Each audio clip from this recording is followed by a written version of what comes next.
ओ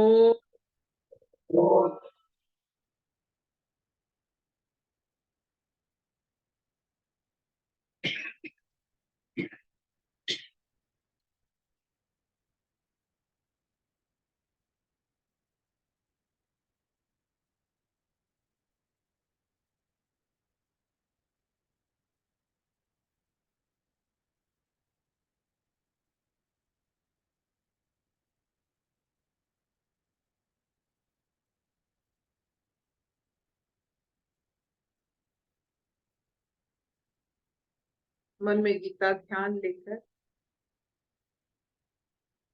दृष्टा बनकर अर्जुन की विषाद तक पहुंचने के लिए दुर्योधन को भी जानना पड़ेगा।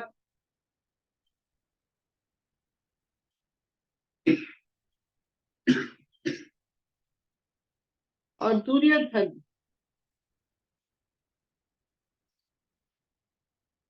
जो अंधापन का शिकार है, दोनों माता पिता अंधे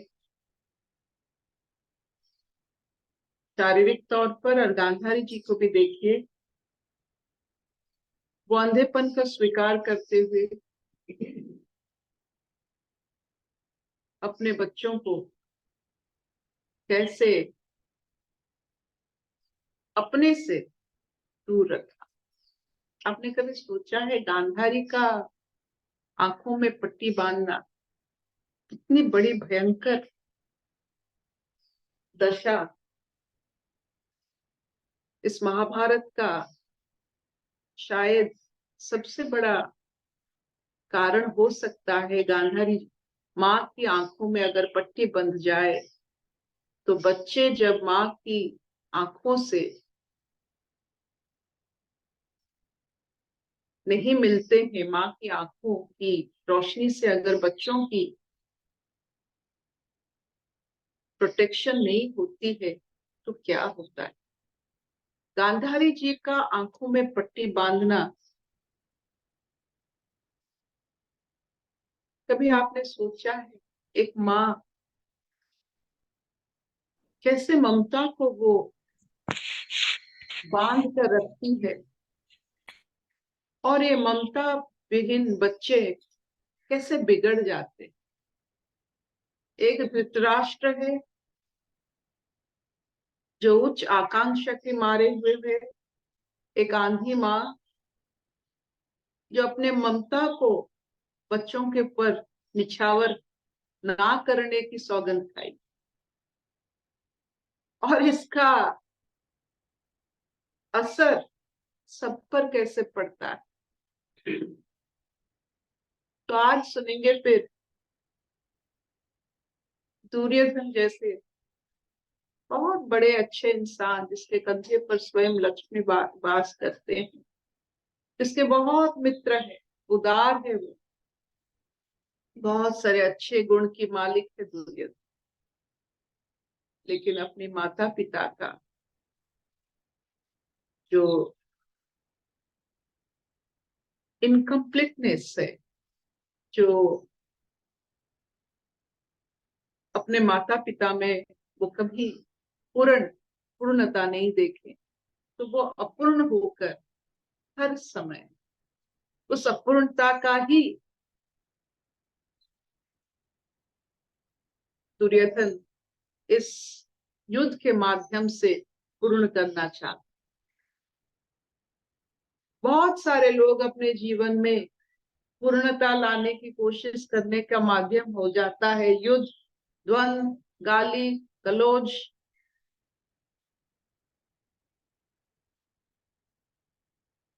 ये सोचने की बात। तो ये युद्ध, अर्जुन विषाद का कारण क्या है? अर्जुन विषाद का कारण है ऐसा सोच। हम लोग विषाद में कैसे रहते हैं? चारों तरफ सोच जब ऐसे तनाव में रहता है, हमारा भी सोच में विषाद आ जाती, मायूसी आ जाती। समझिए उस समय की बात, एक राज परिवार, बच्चों की पैदाइश का कोई सूत्र नहीं है, सब में प्रश्न है, और ये प्रश्न आहिस्ता आहिस्ता इतना बड़ा होता है कि महाभारत युद्ध तक पहुंच जाता है, जहां हर पुरुष उस समय का आर्यव्रत का निश्चिंत हो जाता है। तो पढ़ते हैं फिर आज वैशाली जी से कि दुर्योधन अपने गुरु को क्या दिखाना चाहते, विपक्ष की शक्ति और अपने शक्ति का वो दर्शन करवाना चाहते हैं अपने गुरु को तात्सल्य भाव से। पढ़िए वैशाली जी। हरिओम अर्पिता, हरिओम सब प्रेमियों को। हम अर्जुन विषाद योग का 5वां श्लोक पढ़ेंगे। दृष्टकेतुश्चेकितानः काशीराजश्च वीर्यवान् पुरुजित कुन्तिभोजश्च शैबश्च नरपुङ्गवः। दृष्टकेतुश्चेकितानः काशीराजश्च वीर्यवान् Purujit कुन्तिभोजश्च शैबश्च नरपुङ्गवः। Go for the sixth also. They're only telling about who are present on this side and that side. Go for the sixth shloka. Okay. युधामन्युश्च Vikrant उत्तमौजाश्च वीर्यवान् सौभद्रो द्रौपदेयाश्च सर्व एव महारथाः। युधामन्युश्च विक्रांत उत्तमौजाश्च वीर्यवान् सौभद्रो द्रौपदेयाश्च सर्व एव महारथाः। हरि दुर्योधन अपने गुरु को अपनी भय का सूचना देते हुए पांडवों की पक्ष से लड़ने वाले योद्धा के बारे में वो चिन्हट कर रहा है या उन्हें देख रहा है और सोच रहा है, आकलन करता है कि उस तरफ इतने सारे जो पांडवों को सहायता करने में लगे पड़े हैं, उसके मन में अभी डर बैठ गया। युद्ध भूमि में पता चलता है आपके कितने शत्रु है या मित्र। राजदंड में, शमशान में उसी समय पर पता चलता है मित्र कितने और शत्रु कितने। इस युद्ध भूमि पर पांडवों की इतने सारे मित्र हैं, शायद दुर्योधन को पता नहीं।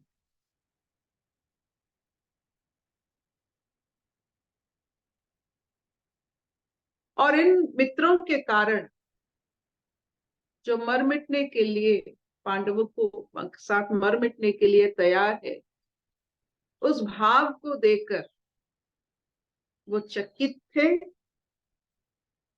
और भय भी पैदा होता था, क्योंकि ये जो मित्र पांडवों की जो ये सब मित्र है जो युद्ध पर आए हैं, पांडवों ने उन्हें कभी कोई राज्य नहीं दिया, कोई धन नहीं दिया, सिर्फ मित्रता की वजह से ये आए। हालांकि दुर्योधन अपने जीवन में जितना मित्रता किए हैं, राज देकर, धन देकर, मान सम्मान देकर पाया है।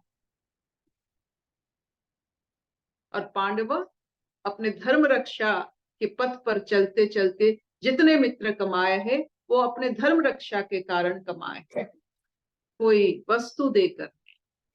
तो अलग तो होगा मन में कि इतने सारे मित्र, कोई कारण, उनके पास कुछ नहीं, गांव नहीं, राज्य नहीं, कुछ नहीं, फिर भी इतने मित्र, इतने राजा उनके मित्र हैं। ये तो डर वाली बात है। क्या है पांडवों में? वन वन भटकने वाले, एक पत्नी को सब स्वीकार करने वाले, राज्य के लिए मांग करने वाले, जिसके पिता नहीं है, ये विधवा माँ को लेकर घूमने वाले, उनके पास है क्या? उनके साथ इतने सारे लोग युद्ध के लिए तैयार हो जाते हैं। उस धर्म से वो डरने लगे।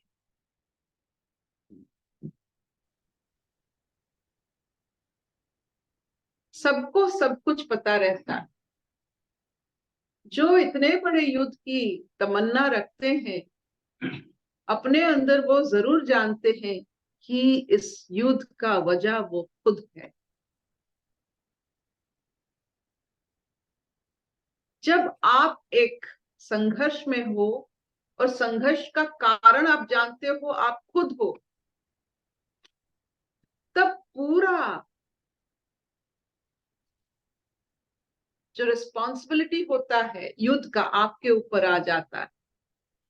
आपको पता है एक कंदल या कोई भी आप तनाव में आप ही इसका कारण हो, तो उस तनाव बोझ बन जाता है। तो अभी दुर्योधन पर युद्ध जैसे बोझ बनता चला गया, जैसे बोझ बनने लगा। उनको पता है ये सब उन्हीं के कारण हो रहा है, ये सब आए हैं मृत्यु के द्वार पर उन्हीं के कारण। कैसा लग रहा होगा दुर्योधन? और इस वजह से वो अपने गुरु को डंक मार रहा है। इस वजह से इतने सारे मन में उसके युद्ध चल रहा है, वो बार बार अपने गुरु को डंक मारता चला रहा है।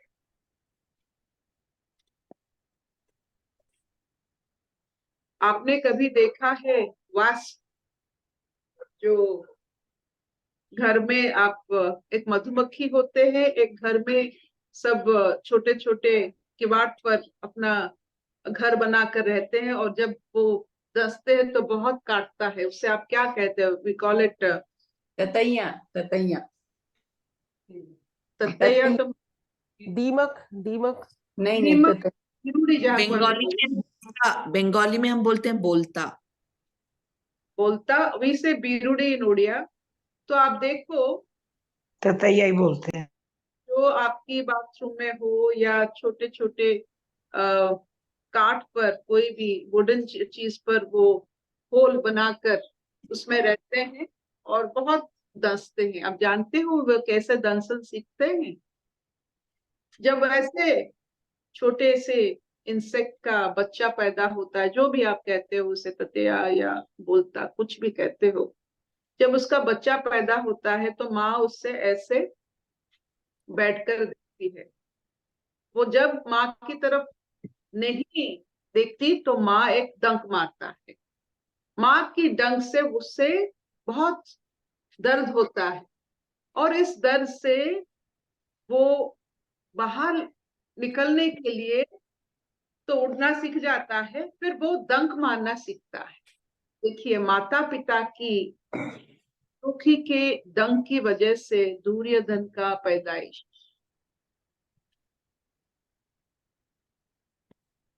तो जो डंक जिसको मिला है, अगर उनके पास धर्म का ज्ञान नहीं होगा, अज्ञान रहेगा, वो सबको डंक मारते फिरेंगे। The story of the wasp. माँ डंक मारती है बच्चों को, बच्चा बढ़कर वही डंक मारता है। तो तो ये जो हम डंक मारते हैं, दसते हैं, गाली गलौज देते हैं, ये सीखा हुआ है। We have learned it, it's a learned temperament. ये ऐसे नहीं आता है, हमको मिला है धरोहर की तरह, हम उससे बांटते हैं। दुर्योधन को भी यही मिला।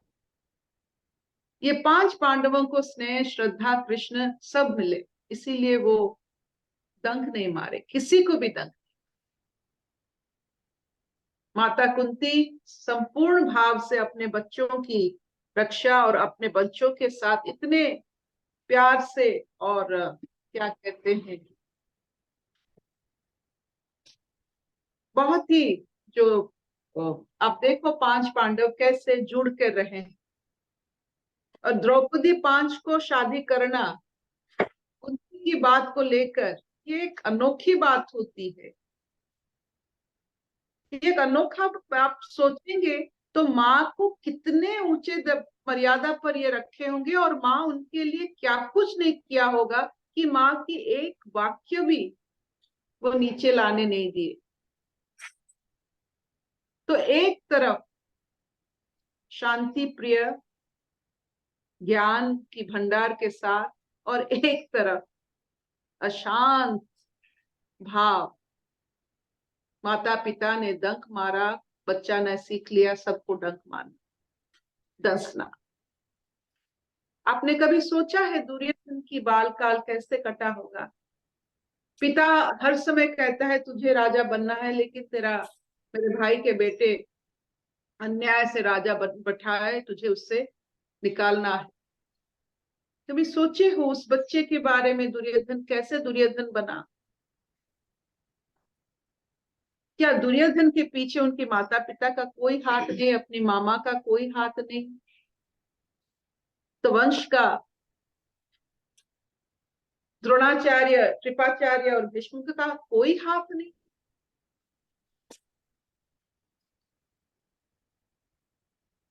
तो फिर आज इतना ही। फिर कल देखते हैं कि दुर्योधन विपक्ष योद्धाओं को तो देख चुका है, मान चुका है, मन में भय पैदा हो चुका है। वो जानता है कि युद्ध अन्याय का है, अधर्म का, वो जानता है। देखते हैं जो जानते हैं अन्याय और अधर्म उन्हीं के कारण हो रहा है, वो कैसे इस बोझ को जीवन भर लेकर कैसे मरते हैं। इतना चलेगा। Vaishali ji, will this do? Arpita, Arpita, बहुत अच्छा लगा। ऐसे लगता है कि बंद नहीं होना चाहिए, सुनते रहने चाहिए, ऐसे लगता है। ये अब मुझे ये दुर्योधन की विषाद योग होनी चाहिए। अर्जुन बेकार विषाद कर रहे हैं। दुर्योधन बहुत ही प्यारे और बहुत ऊंचे इंसान है, बहुत ऊंचे। अज्ञान का अहंकार, माता पिताओं की इस बेरुखी, आपने कभी सोचा है गांधारी जी ने क्यों पट्टी बांधी थी? एक अंधे को शादी करके इतना वितृष्णा, इतना घृणा, कि देखना नहीं चाहती थी अपनी अंधे पति को। जब एक पत्नी का अपने पति पर ऐसा ही भाव रहता है, तो बच्चे कैसे होंगे?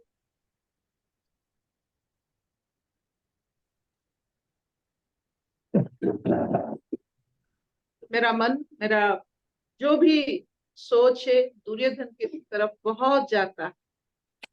कभी हमने दुर्योधन की जो, बहुत मुझे लगा कि उनके बचपन, उनकी जो ज्ञान के आधार माता पिता होते हैं, उनकी जो पारिवारिक संबंध, उसी की वजह से ये सब।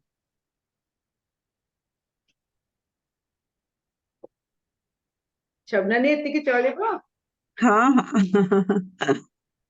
बहुत ज्यादा है। अशतो मा सद्गमय तमसो मा ज्योतिर्गमय मृत्युर्मा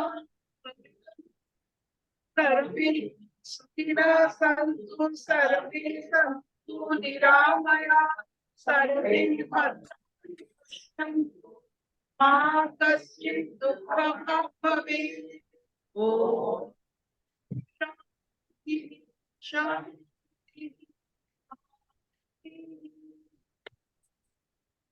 So this finishes a class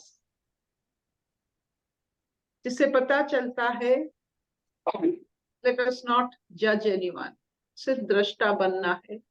सबकी कहानी अनोखी होता है और उसे चारों तरफ से 360 डिग्री से देखकर बस स्वीकार करना ही पड़ता है। Let us not judge any of the character. वजह हजार होता है, अज्ञान में वजह हजार होता है, ज्ञान में वजह एक होता है।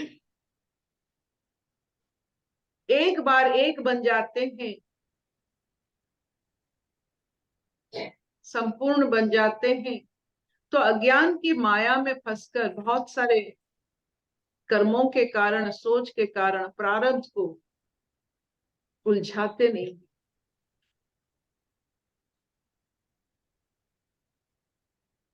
Bye bye.